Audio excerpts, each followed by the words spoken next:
जय हिंद। स्वागत है आप सबका खुशी ग्रेट लाइफ में।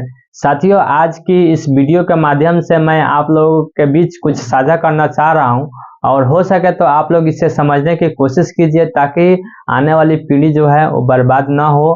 क्यों हम लोग धन जो इकट्ठा करते हैं या हमेशा काम करते हैं, किस लिए करते हैं? या तो हम लोग सोचते हैं कि जो हमारी जो नेक्स्ट जनरेशन आएगी यानी अगली पीढ़ी आएगी उसके लिए कुछ ना कुछ इकट्ठा करने की कोशिश किया जाता है। हर किसी का पहले से भी ये चलता रहा कि हर कोई अपने भविष्य के लिए कुछ ना कुछ बचाने की कोशिश करता है। लेकिन जहां तक बात आती है कि क्या आप लोग क्या क्या चीज बचाने की कोशिश किए हैं, तो आप लोगों में से कुछ लोगों का जवाब बहुत अच्छा से आएगा यही कि जी हाँ, हमने बहुत कुछ धन इकट्ठा कर लिया है, हमारे 7 पीढ़ी तक या पता नहीं कितना कितना पीढ़ी तक बैठ करके खाएगा तो भी नहीं खत्म होगा। हम इस चीज को नहीं दिखाना चाहते। जरा सांस नहीं रहेगा, जैसे कि आप पेड़ पौधों को देख लीजिए, जिस ढंग से उसका दोहन हो रहा है आए दिन, बहुत ऐसा पेड़ को काटा जा रहा है जो आने वाले समय में एक बहुत बड़ा मानव के लिए संकट उत्पन्न करने वाला है। आप लोगों को मालूम है ना कि 2 डिग्री टेम्परेचर बढ़ा है धरती का, और नतीजा यही है कि जहां हमेशा बर्फ हुआ करता था आज वहां पिघल रहा है गर्मी के कारण। लेकिन हम लोग को फर्क नहीं है, क्योंकि हमें क्या पता है, हम लोग को तो बस एक दूसरे से मतभेद करना है और फिर से अपने जीवन के लिए, अपने सुख स्वार्थ के लिए जो भी करना है, जिस तरह से करना है, बस इसी पे जीना है। तो कभी हम प्रकृति को समझने की कोशिश करें और हो सके तो जिस तरह से था पहले, हम लोग अपने आने वाली पीढ़ी को अच्छा नहीं दे सकते हैं तो कम से कम जो पीढ़ी हमें जिस तरह से दे करके गई है उस तरह से देने की कोशिश करें। मेरी सीधी सी बात यही है कि अगर हम पर्यावरण को बचा नहीं सकते हैं तो हमें पर्यावरण को दोहन करने के भी हक नहीं है, सच्चाई है। लेकिन हम लोगों को क्या है भाई, अपने पास पैसा आ रहा है ना, नुकसान करो तो हर एक चीज से नुकसान करें, अच्छी बात है। लेकिन हम नहीं चाहेंगे कि या आप लोग ये, हमें नहीं लगता है कि पर्यावरण के साथ खिलवाड़ करना हमारे लिए बहुत अच्छा होगा। ठीक है, बहुत बुरा इसका नतीजा होने वाला है। अगर हम लोग आज नहीं ध्यान दे रहे हैं ना तो आने वाले समय में इसका नतीजा बहुत ज्यादा भुगतने को पड़ेगा। जीता जागता उदाहरण आप लोग देख रही होइएगा कि हर जगह भूस्खलन, बहुत ऐसा पहाड़ी इलाका है जहां भूस्खलन हो रहा है। इसका जिम्मेवार कौन है? हम लोग प्रकृति को बोलते हैं कि आपदा प्रबंधन हो रहा है, या आपदा है, ये है, वो है, तमाम तरह की बात आती है। गॉड जिम्मेवार है? नहीं है।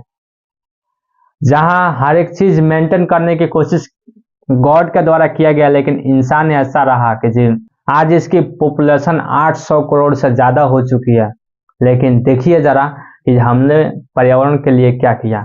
हमारे पर्यावरण के पास या हमारे पृथ्वी के पास उतना संपदा नहीं है या उस ढंग से संसाधन नहीं है कि जो ये सब को सरवाइव करा पाए। लेकिन हम लोग जो है अपनी पॉपुलेशन को इतना जल्दी से बढ़ा रहे हैं ना कि हो सकता है कि आने वाले समय में मानव जाति इस धरती पर न रहे, उसके लिए खतरा साबित होगा। समझ गए ना, ये बात सच्चाई है। कभी हम लोग पेड़ को बचाने की कोशिश नहीं करते हैं। पेड़ को क्या लगता है कि अरे हमें क्या बचाना है। लेकिन आपने सोचा हो, ये तो जानते जरूर है कि जो जो हम लोग कार्बन डाइऑक्साइड को छोड़ते हैं वो पेड़ से ही आता है, ऑक्सीजन को प्यूरिफाई के तौर पे। लेकिन हम लोग जो हमारे लिए खड़ा है ना उसके हम रिस्पेक्ट नहीं करते हैं। उदाहरण यही है, सच्चाई है। आज हम पेड़ को जिस ढंग से काट रहे हैं ना, आने वाले समय में इसके लिए इसका खामियाजा हम ही लोग को भुगतना पड़ेगा। बहुत ऐसा जहरीली गैस, हमारी टेम्परेचर अनबैलेंस हो गई है, धरती के पूरा एक सिस्टम अनबैलेंस हो चुका है। सबसे बड़ी बात है कि जो 2 डिग्री टेम्परेचर बढ़ा है तो उसका नतीजा क्या होगा, मैं यही बताने के लिए कोशिश कर रहा हूँ कि सबसे पहले बर्फ पिघल रहा है।